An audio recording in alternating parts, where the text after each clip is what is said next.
Hi everyone, Mystery here, hope you're well, hope you're safe. Now I don't know about the weather around you, but here over the last couple of days we've had some really big, heavy, thundery downpours. So I thought it's a perfect opportunity with a bit more moisture around, a bit more wet in the environment to do an activity that I really enjoy doing with the family. And today we are going to take part in a snail race. So there's a couple of things you're going to need to get ready for doing your snail racing. First is you're going to want to get a watering can with some water if it's a dry day, and the next thing you're going to need is something round. Could be a lid like this, it could be a hula hoop, it could be just a round stone on the ground, or you could just draw a chalk line if you wanted to. They're what you need to get ready first. Next you've got to find your snails. Now have a think, what kind of habitats would snails like to live in?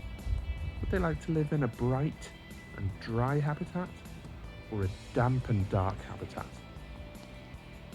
I think you're right. I think damp and dark habitats would be the best places to look for snails. So I'm going to have a search around my garden. I've got some plant pots here. I've also got the Mini Beast Hotel that I built last week, which is up there, and lots of other places. So I'm going to go and have a good rummage around and see if I can find any snails. Now it's really important that if you do find some snails, you're very, very gentle with them, so you don't hurt them when you pick them up, and also that you don't put your fingers or hands into your mouth after touching the snails. You must make sure that you do that to keep safe and keep well.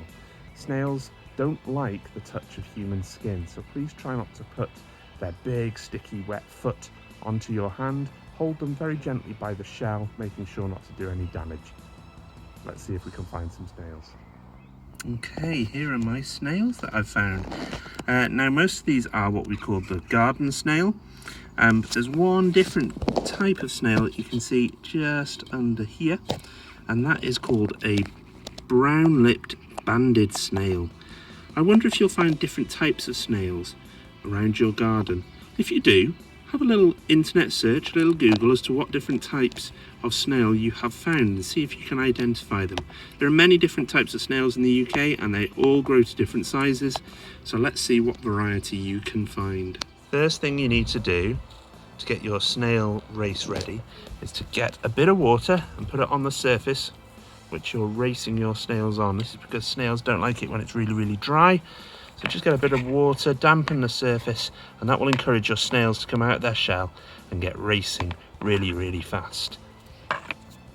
So this is a great activity to get your family involved with. So we're all going to pick our snails for our race. There are very few rules for snail racing. The snail must start in the middle of the circle, but you can use whatever you want to try and tempt your snail to the finish line first.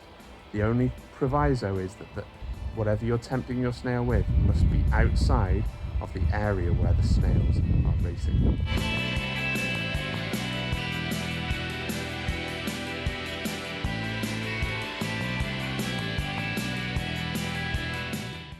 And they're off.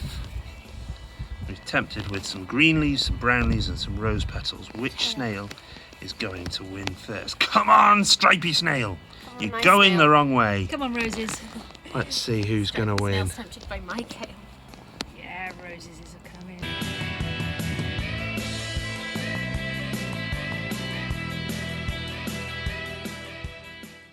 And we have a winner! Woo! Congratulations, Rihanna.